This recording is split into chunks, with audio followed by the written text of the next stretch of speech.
Alrighty. All right, let's do number 5. This is actually called Adolescents and Adults with Pertussis. We've now transitioned into thoraco-respiratory sort of category. This is another JAMA article. We're leaving the bone behind. Yeah. This is a rational clinical exam, just like we had before. We were talking before about diabetic osteo. This is the same thing. And what this looked at is it wanted to look at pertussis, 3 of the classically described symptoms: paroxysmal cough, post-tussive emesis, and inspiratory whoop. They wanted to look at those, but not just in children. They wanted to look at this in adolescents and adults. And it actually turns out to be a very important population to consider pertussis in. And do these things help us? So they did a literature search and came up with a whopping 3 prospective studies that were used for this paper. So that was not a huge amount of information. But the reason that this even comes up is that pertussis is basically, if you look at what happened with pertussis historically, it's fascinating. Kids died of pertussis. It was terrible until the vaccine came out. And then the vaccine came out, all kids got routinely vaccinated, and the death rates for pertussis just plummeted. And then all of a sudden, about 10 to 15 to 20 years later, they started to trickle back up again. It's like, what is happening here? What is going on? It's hard to keep a good bug down. It apparently is, because this particular vaccine gives you immunity, but after about 5 to 10 years, it wanes, and by 12 years, it's gone. Yeah, so some people, and it's not perfect immunity, right? So if you've had the vaccine, you might still get pertussis, right, but have a different course Well, of it. and as adults, we weren't getting pertussis vaccines because it was this terrible, they couldn't give us pertussis because it caused all these reactions, and now we have a new pertussis vaccine for adults that is changing things as well. But there's this window now of adults and adolescents who basically had no immunity or significantly waning immunity, so you could get pertussis. Right. The other thing about the pertussis vaccine, not dealt with in the paper, that's kind of an interesting one, which is that in general, when we talk about, herd immunity from vaccination, if you vaccinate people for tetanus and someone says, I don't want a tetanus shot, all right, then they're personally going to be a little bit more at risk for tetanus, but they don't increase the risk for everyone else.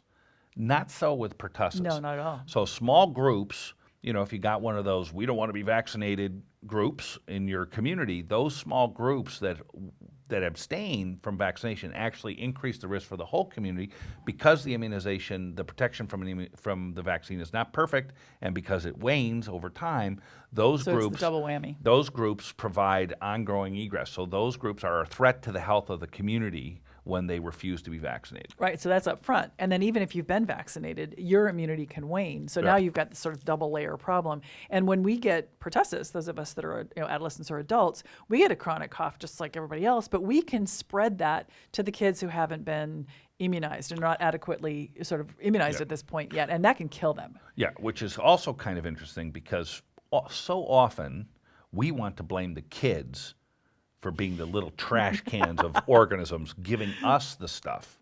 And you know that as soon as you go into a peds ER, if you have a separate peds ED, or if you see kids with rotavirus and things like that, you're going to get it. So we think of them as being the sort of vector that brings it to us. And that was at one point what was thought to be the case with pertussis as well, until they looked at it, and now we know, no, it's we're the the vectors adults in this are the one. bad guys. Yeah, we're the bad guys. Now, the pertussis causes a terrible cough, and you probably either have had or know someone who's had pertussis, because they have that horrendous, ongoing, weeks-long cough. And severe cough can cause all kinds of issues, anything from just rupturing a blood vessel in your eyeball and getting a scary subconch hemorrhage that does you no harm, to bleeding into your head. I mean, it can cause a huge range of problems. Yep. This is sort of an extreme list. It included a few things I didn't put on there, like prolapse, et cetera. Yep. We know that's a problem. The bigger worry, honestly, for me, isn't so much that I have a chronic cough, but it's more that I don't want to give this to somebody else who is not competent enough yet to protect themselves. You also don't sleep. Everybody's kind of walking away from you if you have a cough. You have some horrible thing. And it's or this you're cough worried you have that's something. it's a real sort of staccato thing where you do like 8, 10 in a row. It's like you can't stop. Well, classically you do. The question in this article is, do we do that? Do adults do that? That's one they wanted to look at, which is actually interesting. Now, cough is divided into sort of 3 categories. If you look at guidelines as far as how do you approach someone who has a cough, less than 3 weeks is considered an acute cough, and the causes of that you could list. It's not rocket science. It's pneumonia, CHF, lung cancers can do that, PEs can do that, and URIs are really common. URI, right, and in there may fall a little bit of pertussis, which we'll talk about as we go into that in more detail. Subacute is 3 to 8 weeks. This is usually that thing you just had that's still hanging on, bacterial or virus or pertussis that may be having a cough that's going on for 3 to 8 weeks. And if you were sick beforehand, before this cough went on for 3 to 8 weeks, it's considered just a persistent infection. If not, then you kind of fall into this next category, which is chronic cough. And this includes things, this is where you look like a rock star. If somebody's taking an ACE inhibitor and you kind of hone in on that, it may be the ACE inhibitor that's causing it. The smokers or GERD, asthma, postnasal drip, sinusitis, they can cause coughs that go on forever. Even this thing called non-asthmatic eosinophilic bronchitis, which is a whole nother thing. But these chronic cough, this 2 months or long cough, The people. 100-day cough. Right. So basically, pertussis can cause anything from this sort of starts at about 2 weeks. So technically acute cough all the way through subacute to chronic. Pertussis can And be in anywhere some of these in people, there. and you mentioned sort of being like a rock scientist, a rock star and figuring this out. And I remember very clearly seeing a case of someone who'd had first a regular chest CT, then a high-resolution chest CT. They were about to be referred for bronchoalveolar lavage because they were a little bit older. They were a smoker, so they were looking for the cancer and thing. And they were really doing the billion-dollar workup. And then he ended up. It was like, I don't know. I just thought I'd come here instead. So he ended up in RER, and I was looking. I was like, did they check for pertussis? And so we did it. Mm-hmm. It was like pertussis. Stop the workup. How'd you test it? Serologies. You did serologies. Okay, Yeah, so we'll talk about the serologies. testing because the testing's a little dicey with this. Yeah. So pertussis itself, what does it do to you? So if you have no immunity at all and you get pertussis, this is the classic kid with pertussis. This is not you. You've been vaccinated. This is the kid that gets it de novo. 3 phases: the catarrhal phase, the paroxysmal phase, and the convalescent phase. And the catarrhal Boogers phase. whoop get better. Yes, exactly. So this is basically boogers whoop get better, although you get better over a really long slowly, time. really slowly. The catarrhal phase is the first 1 to 2 weeks, and it looks like a cold. Boogers. This is the boogers phase. That's my cat's name, by the way, but this is the boogers phase. And one thing that I don't like the way she framed me up when she said that. Boogers. Boogers. He makes me do a booger check before we do this recording, just so that you know. I have That's to look too and much make sure information, I'm Di. sorry. Anyway, so what can help you with pertussis is that they may also have teary eyes. Sorry, that is a little too much information. Sorry. They may have teary eyes or conjunctival injection. That may suggest pertussis, but honestly, really, so do a lot of viruses. So I'm not sure that helps me at all. If you are around someone who has the cough right now, you will give them pertussis. The exposure to this, and if you've usually been exposed to somebody with this kind of symptom that gave you pertussis. Yeah. So it's this exposure concept that's really important that we're going to come back to. That you were around somebody And with it's a bad, super infectious. bad cold, runny nose, itchy eyes thing, and now you're sick too, which Spreads sounds just as like a well cold. as the flu. Like crazy. Now, the paroxysmal phase is about the second week. So we're still in the acute cough, right? That's less than 3 weeks. We're still in the acute cough. About the second week of the illness, you get this paroxysmal thing where the classic non ever infected before, first infection person, kid, is coughs and coughs and coughs and coughs with single in expiration. And they cough until they basically either Pass out. post-tussive syncope, barf, so they post-tussive emesis, or if they can finally catch their breath and they get the characteristic whoop. And if you go to Google Images or Google Sounds and you'll see this. But there are specific images, and this image down in the corner of this kid where he's doing the dangle jaw, The where tongue he's is about to coming do out, this right. thing, that is it. Yeah, they'll That is cough it. until there's no more air left. They can't do this. And this goes on for 100 days. Billy was mentioning the 100-day cough. It's called, basically, it's 2 to 3 months, the 100-day cough. What a nightmare to have this. Then the last phase is basically you recover over 6 months or so, and you may still have episodes of that cough. It's just not as bad. So that's the 3 stages if you haven't been immunized. The problem with immunity is that you can be all over the place as far as what your symptoms are. You already have some antibodies to this. They may not be enough to prevent you from getting infected or giving it to somebody. So you're not going to have the But classic you don't boogers have whoop resolution. No boogers whoop resolution with this. So how do we diagnose these people? So one of the things that's happened is because we wane in our immunity, it's been shown pretty clearly now that if you take a chronic cough, a prolonged cough, 3 weeks or more in an adult, pertussis is up to 1/3 of those people. That's a lot. It's a lot. That is a whole lot of people. So more than 3 weeks, you got to worry that pertussis is in there. So don't do CT scans. Do what Billy did, which is consider getting things like serologies.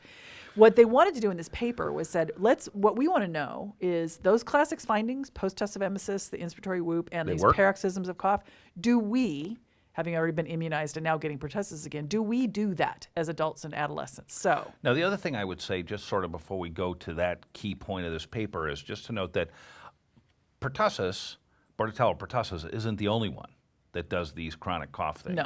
So there's Bordetella parapertussis, so similar, little less frequent. And then you get But not as into, fun- not as bad either. we worry a lot about TB in our patient population. Yeah, very much. You'll see people with mycoplasma pneumonia that'll cough for 4 weeks. You'll see people with chlamydia pneumonia that'll cough for 4 weeks. And then occasionally you'll see back again to those atypical mycobacterium, someone who's on steroids or something like that will get mycoplasma kansasi, for example, in their lungs and cough forever until it gets figured Right, out. one of the things about that for me as somebody who practices in the ER is if you do see somebody who comes in and they've been bounced around and haven't managed to get some course or 2 or 3 of antibiotics along the way, and they come in with a chronic cough, it's worth rethinking this. Yeah. You know, could they have one of these or sort of more indolent infections that goes on and on, or could they have pertussis, which has implications for people at home? Yeah. And I think the vaccinated ones tend to look, instead of booger swoop resolution, they tend to look like mycoplasma. They have a less severe illness. It might not last as long. So if they have sort of partial protection, that's sort of my impression of this, which, in other words, what I'm saying is they're a little more confusing. They don't have the classic deal. Right, which is the point. So the whole epidemiology of this is that we are now the reservoir, and we can give this to children who could die from this. So how do we present? So this is what they did. And as far as diagnosing this, by the way, just to diagnose pertussis, we've been kind of referring to serologies. It's an organism. It's a bug. It's a gram-negative coccobacillus. And it is, like Billy mentioned, really easy to transmit. And you have several ways you can diagnose this. You can swab. And swab That picture isn't, you got there, Di, that does not make anyone want to be swabbed. well, because you don't want to be swabbed. They need to use a Dacron swab, those little tiny guys, and they need to basically shove it up your nose. Okay, it needs to go way to the posterior nasopharynx to really get a good specimen. It doesn't live in the front; it lives in the back. So you can do PCR on that, you can do culture on that, or you can do serologic testing. The issue is timing with this. So early on, when you have that cold, you get your testing done. Your odds are you're going to either PCR this or grow this thing. But no one tests that. Why would No you? one You'd tests be then. testing It's a every cold. cold. Yeah. So that doesn't make sense. It doesn't happen. So by the time you get to the window of, ooh, maybe there's something more wrong with this person, those tests are much less sensitive, and in fact drop to the single digits sensitivity if you get down to the 3rd week. Now at that point, your serologies start to pop up, but you need basically you're an immunized person. You may have a little bit of a serology. We want to see that serology go up and then come down to say that you actually had a new infection. So for us in the emergency department, we're in that awful tweener zone of not really having tests that are terribly helpful to us, or we don't want to test everybody with a cold. So we're in this awful sort of position of trying to figure out how to make this diagnosis in people. What's nice about it, though, is if you do diagnose it, antibiotics work. And the other nice thing about it is if you thought it was mycoplasma and you put them on a Z-Pack, you got it covered. You got it there. You got it covered. Yeah, and that's why. So somebody with a chronic cough who comes in and says, "No, I got a Z-Pack as my first go-round," odds are it's not pertussis, especially if they got it early on. except if they got it early on. If they got it early. If they got it late, then it doesn't work. Right. So it still might be. Right. Although the one thing that came out of this paper that I didn't really know is that even though it's not going to affect the course of the individual with the pertussis, your infectivity can last as long as 1 month. Right, which is the rationale Which for is the treatment. rationale for treating somebody, even though it's not going to help that person. It will help them from spreading it to someone else, which I think that to me was a very important take home in this paper that I didn't really know.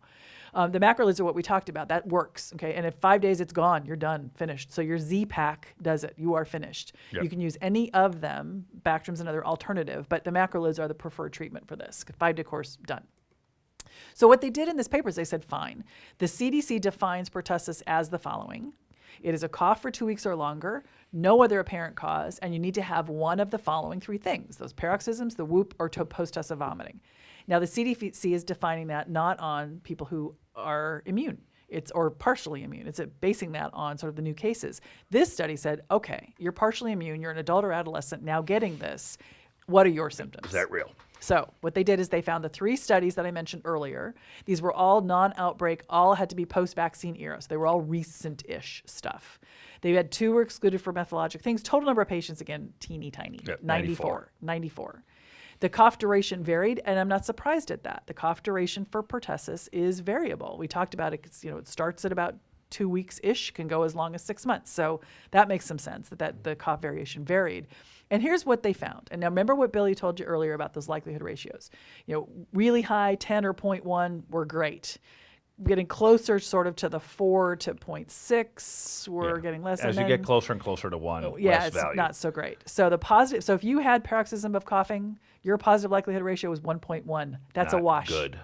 Okay, negative likelihood ratio was 0.52. Not Maybe good. helpful, not so much. So if you're paroxysming or you're not paroxysming, as an adult or an adolescent, it doesn't really help.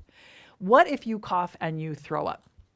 Well, that's a little better, but still in that range of 1 to 4. Some people's threshold for throwing up in life It's kind of remarkable. is really low. It is. And some people's threshold for throwing up in life is almost never. Which is emergency department personnel. that's because me. otherwise we would Yeah. all be throwing up all the time, considering what we do Yeah. for a living.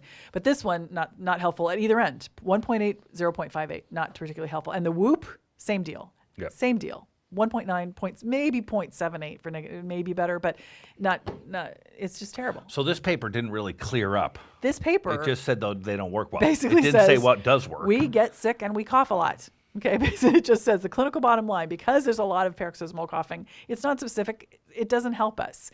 If you happen to throw up and if you happen to have inspiratory whooping, maybe. And you're around some people with it. And Then maybe. Then those people, I've coughed and coughed until I threw up. And you can say, well, have you been around other people who are sick? Oh, yes, I have. Oh, well, maybe. Whoever maybe. answers that question. Everybody Have says you been yes. around anyone sick? I'm an ER doctor. That's what I do for I'm a hoping living. the people who have been around are sick. When it comes to pertussis, hugely common, okay? Up to 1/3 of adults and adolescents who have a cough for greater than a week in duration. Yep. Paroxysmal coughing doesn't really help you make the diagnosis here. Post-tussive emesis and whooping Just a little might bit. a little bit.